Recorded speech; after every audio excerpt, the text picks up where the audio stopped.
వ్యక్తి. కానీ తప్పకుండా దేవుని కోసం ఏ పనైనా సరే జరిగించకుండా మనము మన సాక్ష్యాన్ని ఎక్కడ చెప్పుకోలేం. హల్లెలూయా. నా దేవుని కోసం నేను జరిగించినాననే సాక్ష్యం నువ్వు చెప్పుకోలేవు. అదే రీతిగా నిన్ను నీవు దేవుని కోసం నిలబడలేవు. చాలామంది వాక్యాలు చెప్తున్నారు, యవనస్తులతో నుంచి పైవారి వరకు చాలామంది పాటలు పాడుతున్నారు, చాలామంది చోట కనిపిస్తూ ఉన్నారు, పరిశుద్ధాత్మ చేత నింపబడుతూ ఉన్నారు, దేవుని కోసం పనులు జరిగిస్తున్నారు. ఎందుకు జరిగిస్తున్నారు అంటే ఆ పనిల్లో వారి వ్యక్తిత్వమును దేవుడు అభివృద్ధి చెందిస్తాడు. హల్లెలూయా.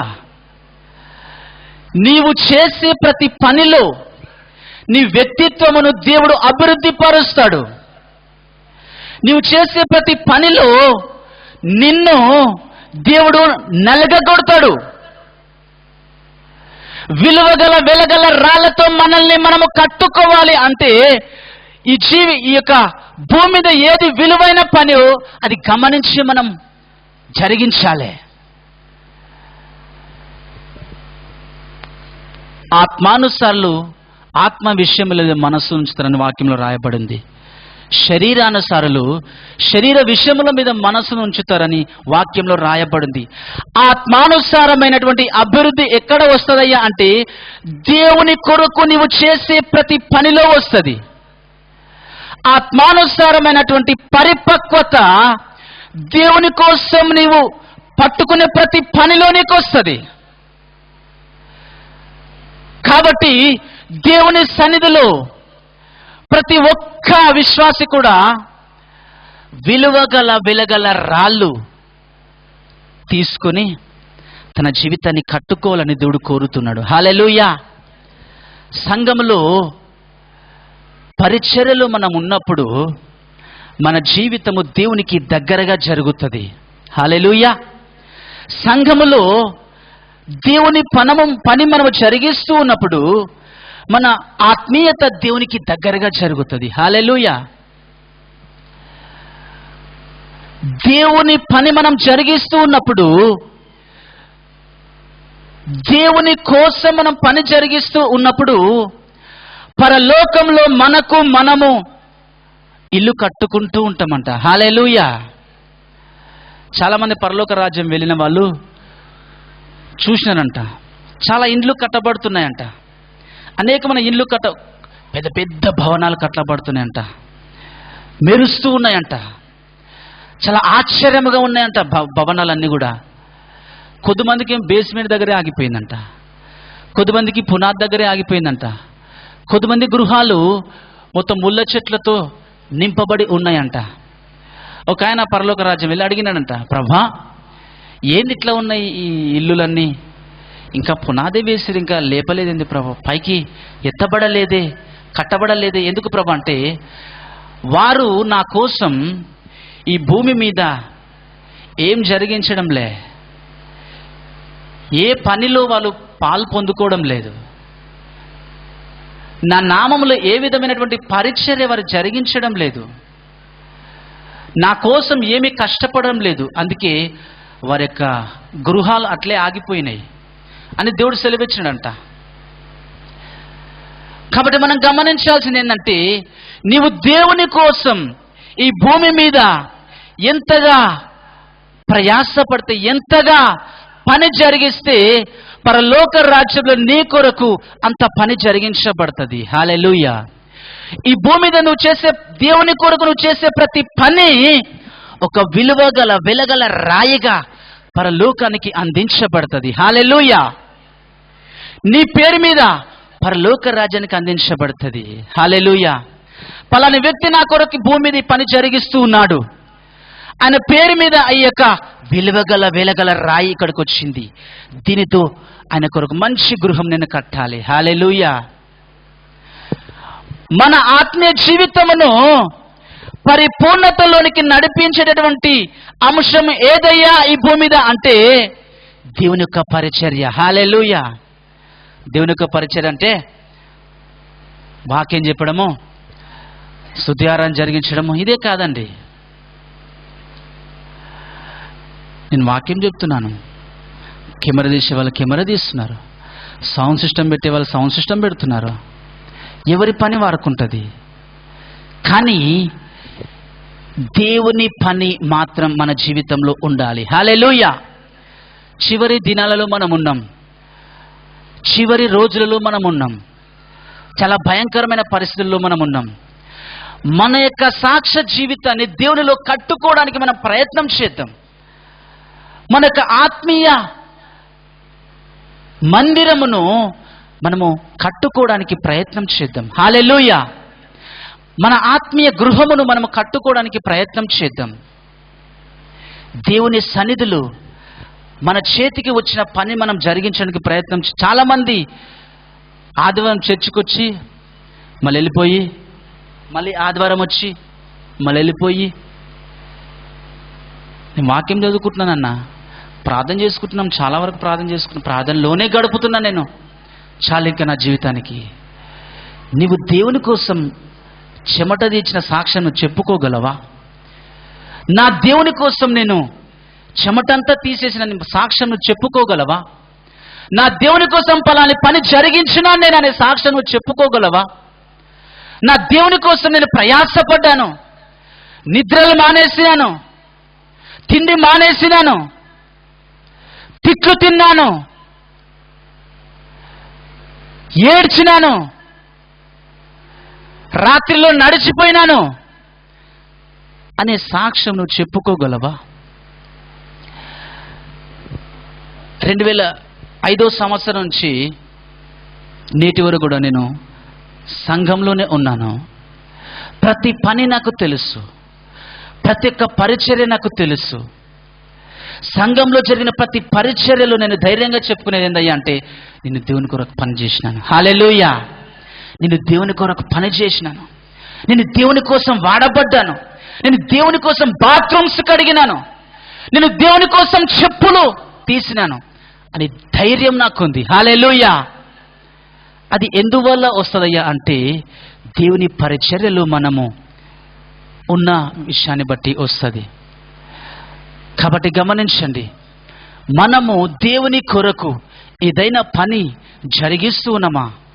మనము దేవుని కొరకు ఏదైనా మన చేతిని ఉపయోగిస్తున్నామా?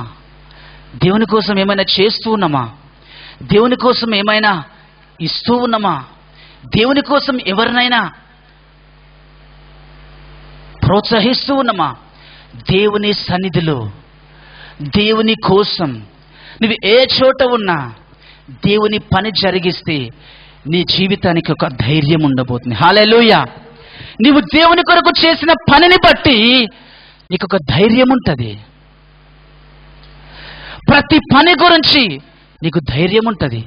నా దేవుని కోసం నేను పని జరిగించినాను. చాలామంది అనుకుంటారు కదా, చాలింకా సంఘానికి వస్తే చాలింకా అని అనుకుంటారు. కానీ నీ వ్యక్తిగత జీవితం మలచబడేది ఎప్పుడు?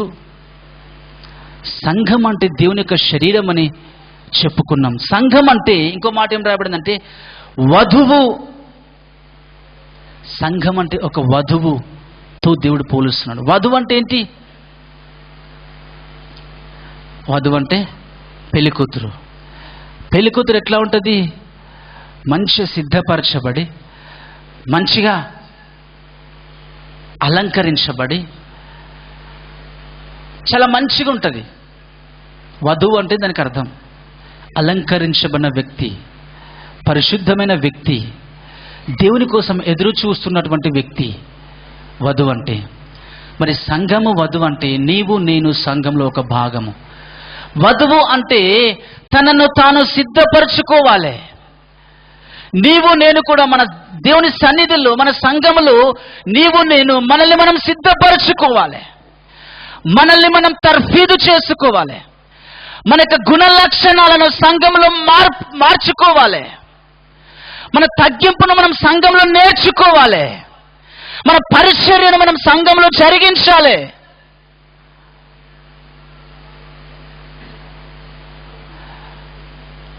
సంఘంలో పని జరిగించకుండా నీవు ఈ భూమి మీద దేవుని కోసం ఏ పని కూడా నువ్వు జరిగించకుండా దేవుని దగ్గర అంగీకరించబడవు.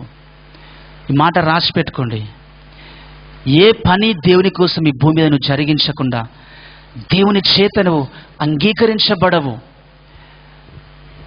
నువ్వు చేసిన ప్రతి పని పరలోక రాజ్యం నువ్వు వెళ్ళినప్పుడు దేవునికి కనబడుతుందంట. హల్లెలూయా. అందరికీ కనబడుతుందంట. దేవుని కొరకు నువ్వు నీకు తాకిన ప్రతి దెబ్బ కూడా పరలోక రాజ్యం వెళ్ళినప్పుడు నీ చేతులకు కాళ్ళకు కనబడుతుందంట. హల్లెలూయా. ప్రతి పని కూడా నిన్ను బట్టి దేవునికి సాక్ష్యం ఇస్తుంది. హల్లెలూయా. నీవు దేవుని కోసం చేసే ప్రతి పని కూడా లోకానికి సాక్ష్యం ఇస్తుంది.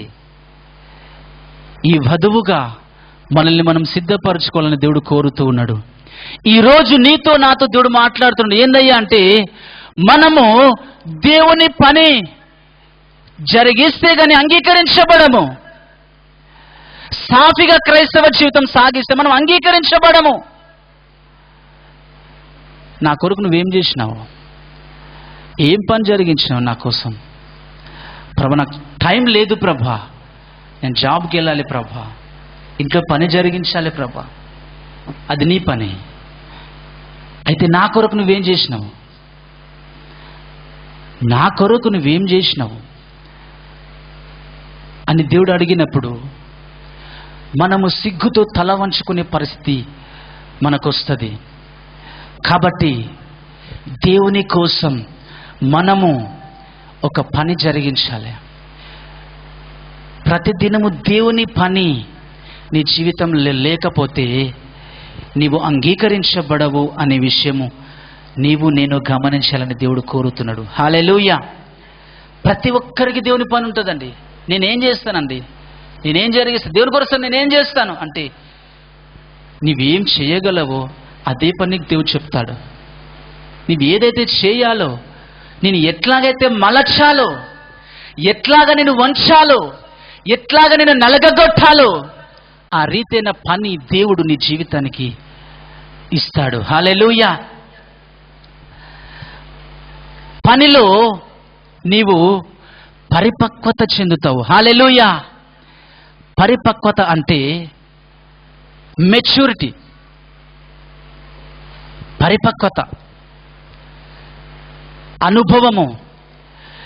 నీవు ఈ భూమి మీద దేవుని కొరకు చేసే ప్రతి పనిలో నీవు ఎట్లా బ్రతకాలో నేర్చుకుంటావు, నీవు ఎట్లా మాట్లాడాలో నేర్చుకుంటావు, నీవెట్లా గౌరవించాలో నేర్చుకుంటావు, నువ్వు ఎట్లా దేవునితో సంబంధము కలిగి ఉండాలో నేర్చుకుంటావు, నువ్వెట్లా తగ్గించుకోవాలో నేర్చుకుంటావు, నువ్వెట్లా నీ ఎదుటి వ్యక్తిని ప్రేమించాలో నేర్చుకుంటాం ఎప్పుడు? దేవుని పని నీ జీవితంలో ఉన్నప్పుడు. హల్లెలూయా. ప్రతి వ్యక్తిని కూడా దేవుడు పని ద్వారా దేవుడు పరిపక్వతలోనికి నడిపిస్తాడు. దేవుని యొక్క పని నిన్ను నన్ను కూడా దేవుని పోలికలోనికి మారుస్తుంది. హల్లెలూయా. మనము దేవుని కోసం ఈ భూమి మీద జరిగించే ప్రతి పని మన పోలికను మారుస్తుంది. దేవుని పోలికలోనికి మనల్ని నడిచే రీతిగా ఆ పని మనల్ని తీర్చిదిద్దుతుంది. దేవుడు ఒక పని మనకు అప్పగించినాడంటే ఆ పని ద్వారా మనము మార్పు చెందుతున్నామని లెక్క. హల్లెలూయా. దేవుడు ఒక పని మనకు సెలవిచ్చినాడంటే ఆ పనిని బట్టి మనము ఏం నేర్చుకోవాలి, ఏ రీతిగా మార్చబడాలి, దేవుని కోసం ఎట్లా ఎదగాలి అని మనం ఆలోచన చేయాలి. హల్లెలూయా. దేవుని యొక్క పరిచర్యలో దేవుడు నిన్ను నన్ను ఆయన యొక్క పోలికలోనికి మార్చేటటువంటి కార్యము దేవుడు జరిగిస్తూ ఉన్నాడు. హల్లెలూయా. పరిచర్య నీ శరీరాన్ని చంపుతుంది, నీ ఆత్మీయ జీవితాన్ని పైకెత్తుతుంది. హల్లెలూయా. చాలాసార్లు మేము సనుగుకునే వాళ్ళం పని జరిగించేటప్పుడు, సంఘంలో పని జరిగించేటప్పుడు, ఏమి తిండి లేదు, తిప్పలేదు, పొద్దున తినలేదు, ఆకలి అవుతుంది ప్రభా, ఏంది నాయనా ఎంత కష్టం ఉంది అని బాధపడేవాళ్ళం. బాధపడ్డప్పుడు మాకు చాలా వేదన అనిపించేది. అలాంటప్పుడు మేమేం చేస్తా, పాస్టర్ ఒక ఐడియా చెప్పేవారు. మీరు ఒక పని చేయండి, మీరు ఒక పని, ఏం పని అంటే ఒక సౌండ్ బాక్స్ తీసుకెళ్ళి మీరు ఏదైతే పని జరిగిస్తున్నారో ఆ పని దగ్గర పెట్టుకోండి. ఆ పని దగ్గర పెట్టుకొని మంచి పాట పెట్టుకోండి, స్తుతి స్తోత్రం పాటలు పెట్టుకోండి. పాటలు పెట్టుకొని పని చేయండి అని చెప్పేవాడు. ఆ పాట పెట్టుకొని ఆ పాటలు వింటూ మేము పని జరిగించేవాళ్ళం. మా యొక్క బాధ పోయేది, మా యొక్క కష్టం పోయేది. పాస్టర్ ఎందుకు ఇట్లా చెప్తున్నారు, మాకు ఇక్కడ ఇబ్బంది అవుతుంటే పాట పెట్టుకుంటారు, రోజు పనే జరిగిస్తున్నాం, మేము రోజు పనే చేస్తున్నాం, ఇంత కష్టపెడుతున్నాడు పాస్టర్ అనుకునేది. కానీ ఈరోజు దేవుడు ప్రతి వ్యక్తిని ఈ చోట ఇట్లా నిలబెట్టినాడంటే దాని వెనక దేవుని కొరకైనటువంటి ప్రతి చిన్న పని కూడా ఒక కారణం. హల్లెలూయా. దేవుడు నిన్ను ఒక గొప్ప స్థితిలోనికి తీసుకువెళ్ళడానికి ఆయన పరిచర్యను నీకు అప్పగిస్తాడు. హల్లెలూయా. ఆయన కొరకు జరిగించే ప్రతి పనిని నీకు అప్పగిస్తాడు దేవుడు. నీవు గొప్ప స్థానంలో దేవుని కోసం నిలబడాలి అంటే దేవుడు పని నీకు అప్పగిస్తాడు. పరిచర్యలో నీ శరీరానుసరమైన ఆలోచనలు చచ్చిపోతాయి. దేవుని కోసం నువ్వు చెమటోడ్చి పని చేస్తున్నప్పుడు నీకు శరీరానుసరమైన ఆలోచనలు చచ్చిపోతాయి. నా యవ్వన కాలం అంతా దేవుని యొక్క సన్నిధిలోనే గడిచిపోయింది. దాదాపుగా 17 years అప్పటి నుంచి, 15 years అప్పటి నుంచి కూడా దేవుని యొక్క సన్నిధిలోనే గడిచిపోయింది. పరిచర్యలో మన యొక్క శరీర సంబంధమైన ఆలోచనలను దేవుడు తొలగిస్తాడు. దేవుని కొరకు నువ్వు చేసే ప్రతి పనిలో నీ శరీర సంబంధమైన ప్రతి బలహీనత తొలగిస్తాడు దేవుడు. ఆత్మ సంబంధమైనటువంటి విషయాలు నీకు నేర్పిస్తాడు. అప్పుడేం జరుగుతుంది? దేవుని పని నువ్వు జరిగించినప్పుడు ఆత్మ సంబంధముగా నువ్వు ఎదుగుతావు. పరిచర్యలో ఆత్మ సంబంధముగా నువ్వు అభివృద్ధి పొందుకుంటావు. దేవుని సన్నిధిలో నువ్వు జరిగించే ప్రతి పరిచర్య ద్వారా నీ ఆత్మీయ జీవితం కట్టబడుతుంది, నీలో విశ్వాసము పెరుగుతుంది. దేవుని కొరకు ఎంతమందిలోనే సరే సాక్ష్యముగా ఉండే భాగ్యం నీకు దొరుకుతుంది. నా దేవుని కోసం నేను పలాని పని జరిగించినాను. దేవుని యొక్క పరిచర్య మనం జరిగించడము ద్వారా, దేవుని యొక్క పని మనం జరిగించడము ద్వారా దేవుని యొక్క చిత్తాన్ని మనం తెలుసుకోగలుగుతాం. దేవుని యొక్క మార్గాలను మనము గ్రహించగలుగుతాం. ఏ రీతిగా మాట్లాడాలి, ఏ రీతిగా దేవుని కోసం అడుగులు వేయాలి, ఏ రీతిగా నేను దేవుని కొరకు తగ్గించుకోవాలి, ఏ రీతిగా నేను దేవుని యొక్క ప్రేమను నేను కలిగి ఉండాలి అనే విషయాలు మనము దేవుని యొక్క పనిలో దేవుడు నేర్పించాలని కోరుతూ ఉన్నాడు. హల్లెలూయా. చూడండి, ఏ మనిషినైనా సరే ఒక పని అప్పగించి దేవుడు ఆ మనిషిని దీవించాలని అనుకుంటాడు. రొట్టెను యేసు ప్రభు చాలా పెద్ద మీటింగ్ పెట్టి వాక్యం చెప్తున్నప్పుడు చాలామందికి ఆయన యొక్క బోధను ఆయన చెప్తున్నప్పుడు వేలాది మంది ఆ చోట దేవుని వాక్యం వింటున్నప్పుడు వాళ్ళకి ఆహారం పెట్టడానికి దేవుడు రొట్టెను తీసుకున్నాడు. రొట్టెను తీసుకొని దేవుడు ఏం చేసినాడంటే ఆ రొట్టెను విరిచినాడు. హల్లెలూయా, హల్లెలూయా. అట్లాగే ఉంచి తలా ఒక రొట్టె ఇస్తే ఎంతమందికి వస్తాయి? 5 మందికి వస్తాయి, అంతకంటే ఎక్కువ రావు. కానీ ఆ రొట్టెను విరిచినప్పుడు ఆ రొట్టె ఏమైందయ్యా అంటే అనేక మందికి ఆహారముగా మార్చబడింది. హల్లెలూయా. రొట్టె ఆశీర్వాదముగా ఉండాలి అంటే ఆ రొట్టెను విరవాలి. నీవు అనేక మంది ఎదుట ఆశీర్వాద కారణముగా ఉండాలి అంటే నిన్ను, నీ వ్యక్తిత్వాన్ని దేవుడు విరవాలని కోరుతూ ఉన్నాడు. నిన్ను, నీ వ్యక్తిత్వాన్ని నలగగొట్టాలని దేవుడు కోరుతూ ఉన్నాడు. కానీ నీవు ఆయనకు అప్పగించుకుంటలేవు. నీవు దేవుని సన్నిధిలో ఒక పనైనా జరిగించడానికి నీవు ఒప్పుకుంటలేవు. నీవు దేవుని సన్నిధిలో ఒక కార్యమైనా జరిగించడానికి నీవు ఒప్పుకుంటలేవు. దేవుని చేతిలో ఒక రొట్టెగా ఉండడానికి మనం ఒప్పుకోవాలి. ప్రభు, నీ చేతిలో ఉన్నాను తండ్రి, నన్ను విరిచి ఆశీర్వాదముగా మార్చు. ప్రభు, నీ చేతిలో ఉన్నాను, నన్ను విరిచి అనేక మంది యొక్క ఆకలి తీర్చే వ్యక్తిగా నన్ను మార్చు. హల్లెలూయా.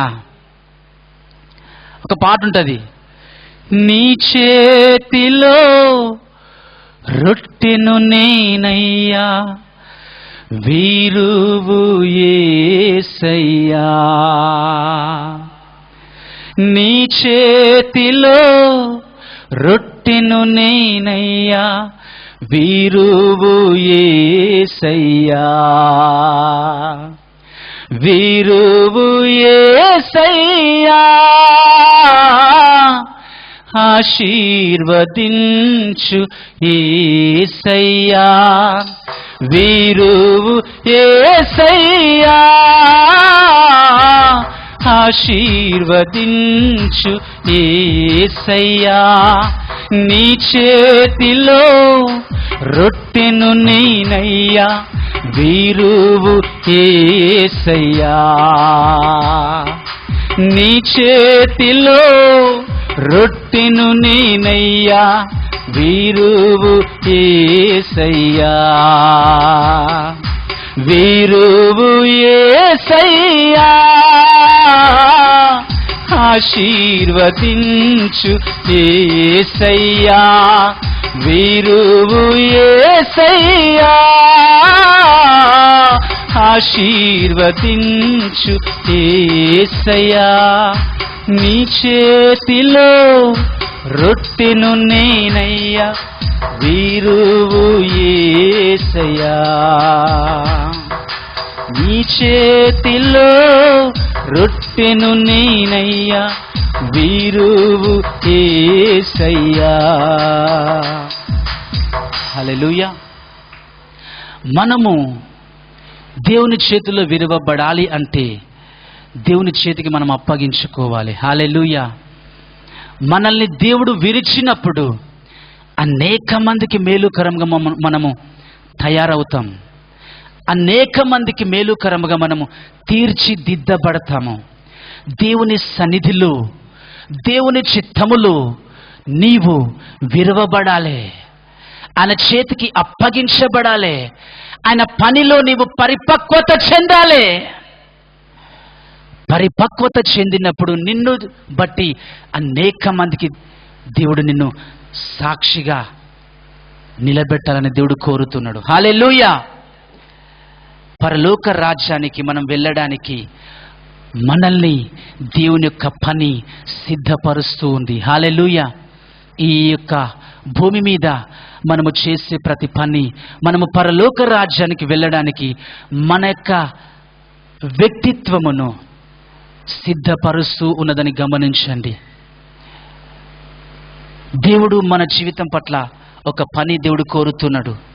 నీవు నేను కూడా, చాలామంది ఎట్లా అనుకుంటారంటే రెడీమేడ్ లైఫ్ నాకు కావాలి, సడన్గా నాకు ఆశీర్వాదం కావాలి, సడన్గా నేను పోయి వాక్యం చెప్పాలి, సడన్గా నేను అట్లా చేయాలి ఇట్లా చేయాలి. రెడీమేడ్ లైఫ్, రెడీమేడ్ జీవితం ఎప్పటికీ కూడా స్థిరంగా ఉండలేదు. హల్లెలూయా. రెడీమేడ్గా నీకు వచ్చిన ఆత్మీయత ఎప్పుడైనా కానీ స్థిరంగా ఉండలేదు. విరిచి నలిగి దేవుని చేతిలో ఉన్న జీవితం మాత్రమే స్థిరమైన పునాదిగా నిలబడుతుంది. విలువ గల వెలగల రాళ్లతో కట్టబడుతుంది నీ జీవితం. కాబట్టి మనం ఏం చేయాలా? దేవుని చేతులు విరవబడడానికి ఒప్పుకోవాలి. ఇన్ని సంవత్సరాలలో నిద్రలేని రాత్రులు నాకు తెలుసు చోట, రాత్రంతా పని జరిగిస్తూ తెల్లవారిపోవడం నాకు తెలుసు చోట, అదే రీతి రాత్రంతా ప్రార్థనలో గడుపుతూ తెల్లవారడం కూడా నాకు తెలుసు చోట, బాత్రూమ్స్లో బ్రష్ పట్టుకొని కడగడం నాకు తెలుసు చోట, ప్రతి పని నాకు తెలిసి చోట, చెప్పులు పని నాకు తెలిసి చోట, చెత్త చేత్తో పట్టుకోవడం నాకు తెలుసు, ప్రతి దేవుని పరిచర్యలో ప్రతి పని నాకు తెలిసి చోట నేను జరిగించింది మాట చెప్పను, ఇక్కడైనా ఎక్కడైనా కానీ. ఆ ధైర్యము పరిచర్యలోనే ఉంటుంది. హల్లెలూయా. పరిచర్యలు మన జీవితానికి ఒక ధైర్యం వస్తుంది. ఏ చోటకు వెళ్ళినా నేను నా దేవుని కోసం వాడబడతాను. ఏ చోటకు వెళ్ళినా నేను నా దేవుని కోసం పని జరిగిస్తాను. ఏ చోటకు వెళ్ళినా దేవుని కోసం నేను నిలబడగలను అన్న ధైర్యం ఎప్పుడు వస్తుందంటే నీవు దేవుని పని జరిగించినప్పుడు వస్తుంది. హల్లెలూయా. నీవు దేవుని కోసం పరిచర్య జరిగించినప్పుడు వస్తుంది. ఆ ధైర్యంతో ప్రతి ఒక్కరూ నిలబడాలనేది దేవుని యొక్క చిత్తమై ఉన్నది. మంచి సంఘానికి మనం జత చేయబడ్డాం. మంచి పెంపకం మనకు దొరికింది. మంచి తర్ఫీదు మనకు దొరికింది. కాబట్టి మనము దేవుని కోసం మన జీవితాన్ని కట్టుకుందాం. మనము మన దేవుని కోసం మన సాక్ష్య జీవితాన్ని కట్టుకుందాం. సంఘములో పరలోక సంబంధమైనటువంటి విషయాలే నేర్చుకుంటాం. లోకంలోకి వెళ్తే కంప్యూటర్ నేర్చుకోవచ్చు. లోకంలోకి వెళ్తే బిజినెస్ ఎట్లా చేయాలో నేర్చుకోవచ్చు. లోకంలోకి వెళ్తే ఒక జాబ్కు సంబంధించిన నేర్చుకోవచ్చు. లోకంలోకి వెళ్తే ఎలా అన్యాయం జరిగించాలో నేర్చుకోవచ్చు. లోకంలోకి వెళ్తే స్టైల్ నేర్చుకోవచ్చు, ఫ్యాషన్ నేర్చుకోవచ్చు, ఇంకా అనేకమైనవి నేర్చుకోవచ్చు. కానీ దేవుని సన్నిధిలో పరలోక సంబంధమైనటువంటి విలువలు మనము నేర్చుకునేటటువంటి అవకాశం మనకున్నది. హల్లెలూయా. హల్లెలూయా. పరలోకము కొరకు నిన్ను సిద్ధపరిచే పనిలు మనము సంఘంలో నేర్చుకుంటాం. సంఘంలో దేవుని కోసం చేసిన నీ పని అట్లాగే నిలబడి ఉంటుంది. హల్లెలూయా. అట్లాగే నిలబడి ఉంటుంది. చాలా ధైర్యం ఉంటుంది, గౌరవం ఉంటుంది దేవుని పనిలో ఉంటుంది. నేను అనేది నీ జాబ్ బంద్ చేసి సేవకు రాయ్యా, నీ జాబ్ అంతా మానేసి నీ పని అంతా మానేసి దేవుని సేవకు వచ్చాయని నేను చెప్పట్లేదు. సేవ గురించి నేను చెప్పట్లేదు. దేవుని పని నువ్వు ఏ స్థితిలో ఉన్నా నువ్వు జరిగించాలని చెప్తున్నాను. ఈరోజు దేవుడు నీతో మాట్లాడుతూ ఉన్నాడు. ఏమనంటే నీవు నా పని జరిగిస్తూ ఉన్నావా? నీవు నా పని ఏం చేసి ఉన్నావు?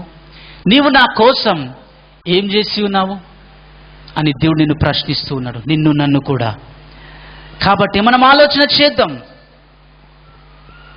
ఈ పరిచర్య, ఈ పని, దేవుని కొరకు నువ్వు జరిగించే ప్రతి పని నిన్ను పరలోకము కొరకు సిద్ధపరుస్తుందని గమనించండి. పరిచర్య లేని నీ సాక్ష్యము పనికిరాదు. హల్లెలూయా. పరిచర్య లేని నీ సాక్ష్యం పనికిరాదు, వ్యర్థం. దేవుని కోసం నీవు పని చేయని నీ సాక్ష్యం పనికిరాదు.